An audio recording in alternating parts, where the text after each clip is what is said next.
All right. So I was going to do the stance training exercise set this time, but I did a little bit too much exercise for my quads yesterday. I didn't even see it creeping up on me, and today would not be a good day for me to do my stance training. So listening to the body. Um, so we'll do that next week. But I wanted to put something out. It's a final thought that I really wanted to bring across during this stance training series. So it's final thought, but not the final video. So the basic final thought has to do with what's called chunking up and chunking down. So I learned it as a part of a teaching curriculum, how to teach. So the teacher is teaching a classroom. They have this chunk that they're going to teach. And what happens is certain students can't understand that chunk yet. So you chunk down into more basic, easier exercises or thoughts or whatever it is you're teaching to try and edify a person's mind according to simplicity. On the other hand, you've got this chunk that you're trying to teach, and there's some people who are like way past both of these chunks. You need to chunk up. So a quick, really example of chunking up and chunking down is a really chunked up version of the solo exercises of Tai Chi would be to do the Yang 108 form, which is this really long form, one of the longest forms ever. And on the other hand, to chunk down Tai Chi as much as you can, you lay on the ground and practice your deep breathing. So each phase, I'm kind of trying to show you how to gradually chunk yourself up from the deep relaxation. And we're going to come around and do more deep relaxations, yada, yada. I'm building this thing in a spiral, I suppose, curl. Anyway, whatever. We're going to loop around. And so, but if you get past deep relaxation and start talking about actual exercises, basically isometrics, stance training is the very most chunked down that you can get. So this stance training series, it's super helpful for developing basic knowledge. And unless you really refine your basic knowledge, you're never going to get really good at the other stuff. So just to do a visual example of some ways in which I might chunk up or down, I usually chunk down. I very seldom even do the entire form anymore. I usually do it one section at a time because they basically act as discrete forms, each section. But though I do the forms, and that's why my quads, I was really being meticulous with my quad, my Tai Chi yesterday. So just doing that first form combined with a little bit of Bakwa, and my quads are tired.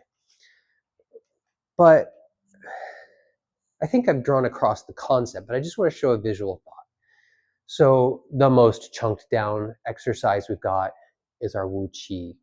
And these chunked down things are the very let me see, man, it's funny to see yourself. And I've been using the mirror again a bit more, but sorry, I can't help myself for just a moment. Yeah, I like to carry that elbow up. Okay. So if your teacher never corrects himself, he's not a very good teacher. So just a very specific visual is, you might have this is even more chunked down. I'm just going to practice my standing, keep my knees slightly bent, draw the deep relaxation in. Next one up, I'm going to bring the deep relaxation to this stance. Next one up, I'm going to bring the deep relaxation to this stance. So those are very clear examples of chunked down. And then as I chunk up, I might start going, okay, well, I'm going to maybe do this circling exercise. This is maybe a first step up from stance training, is this sort of basic circling. So that begins to chunk up from, this, well, here's chunked down, and here's chunked up, going into something else. And so that's a basic concept, and it's very important to understand that concept to get true mastery. A really key aspect of the chunking down is that you get to focus on, everybody talks about focus on basics, and this is literally something every great teacher ever has said is focus on your basics. And everybody's like, show me that fancy move. The fancy moves don't save you, and they're not the best for your health. The chunked down stuff is the stuff that has been best for my health and has also simultaneously, that's not 100% true, mind you, but in a big picture sense, when you're talking about solo activity and refining structure, chunk it down. And you will get much farther chunking down than going chunk way up and just spinning on that forever. It took me a solid 7 years of just spinning on the 108 form before I started understanding anything of what was going on. Like, we were just too chunked up as a class. We sat there and did the form over and over and over again. I learned the dance, but it took a while for me to digest and understand what was happening in the forms. And seeing examples and running into people who want to show you a little something. It all comes together over time. But when you want to really get perfect form, and this is one of the key elements of good health, is perfecting posture, then you want to chunk way down. So much so that in many Tai Chi, in some Kung Fu, various, shall we say, Chinese martial arts schools will do some version of tendon changing that is really chunked down for an extremely long time until the tendon changing is done before they teach you more. American minds can't handle that kind of discipline. I swear, we just out of the room. You want me to just stand for a year straight? I'm done. Americans can't. For some reason, we just got no attention span. And that's a pity. But if you're going to chunk down, you're going to chunk down and create much better form. So that development of good posture, dropping this stuff. Oh, the low back flattens. My hips are underneath my spine and shoulders rather than sticking out one way or another or jutting off to the side, right? Crack the back. So chunking down allows you to really work on the tendon changing exercises. And that is one thing that cannot be stressed enough as important. For the Tai Chi, the most important tendon changing exercise is this stance right here and the form. But I would chunk that down with the Tai Chi and really work on that stance for a good long while. What it does is it creates this proper internal posture. Like, if I'm just standing and I'm not thinking too much, I tend to have this torticollis that emerges. When I took my spinal injury, my whole posture shifted. I already subtly had that, but man, it really jacked up what's going on in these shoulders. And so I tend to end up doing stuff like this. I am exaggerating. But when I pause myself and I'm like, okay, like I'll just show you an example of how I start my bakwa every morning. I'll just be like, and then how can I lengthen and straighten that spine? And I can feel there's still stuff not quite right. So how can I lengthen and straighten that spine? And I will go through that ritual a couple times before I even start my walk.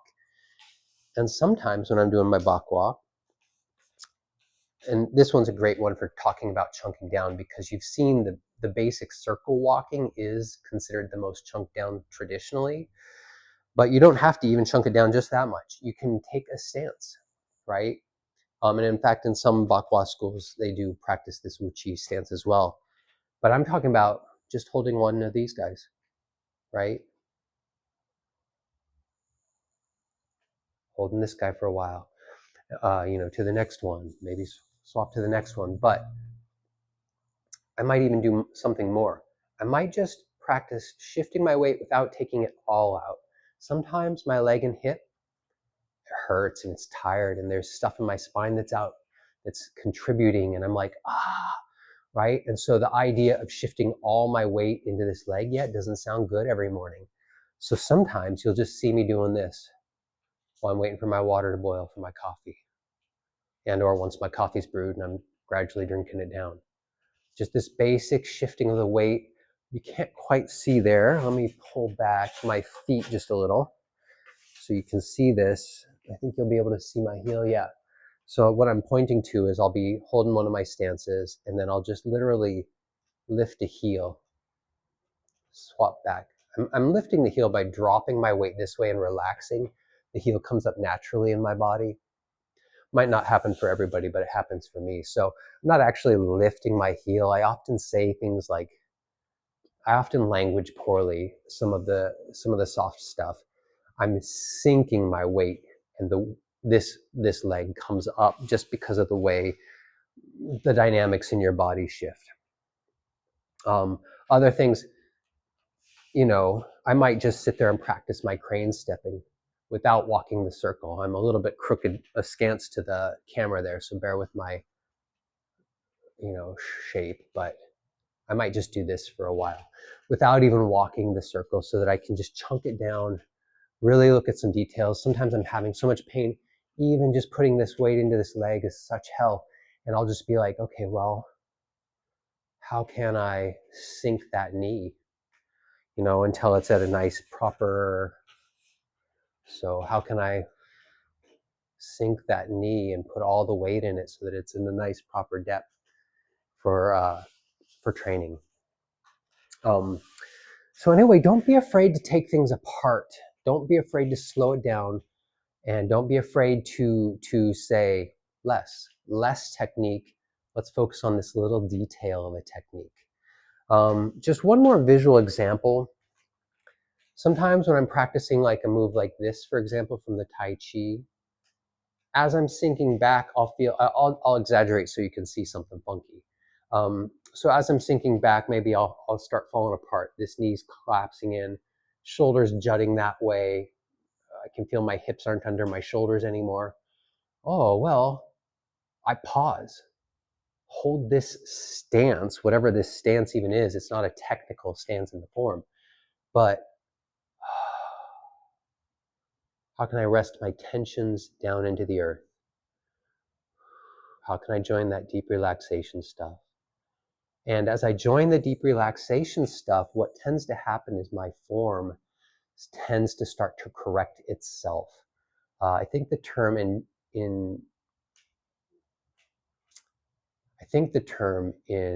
the Japanese is katsuganundo. I think it means the body rights itself. Yeah.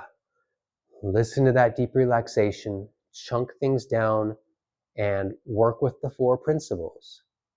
Like, as I'm sinking back this way, I start feeling stuff falling apart. Okay, where am I holding tension? Oh, as I'm talking, I'm always holding tension. It's hard to be in your body and mind at the same time. Oh, and I can feel internally my posture is getting much better, and the tension's starting to drain out of me. And then maybe I'll go farther into the shape. Oh, it gave me a nice pop, taking that little moment to right myself by letting the body right itself, by relaxing while holding the posture. Really tie in that deep relaxation and the extension, and your body will correct itself. So anyway, that's chunking down and its value. It's infinitely important. Stance training is one of the very most chunked down things other than just meditation. And again, chunking up is more like partner practices and the form and stuff like that. So you're going to find that I am going to be giving you all of my favorite chunked down stuff from Tai Chi and Bakwa for a good long while interspersing stories,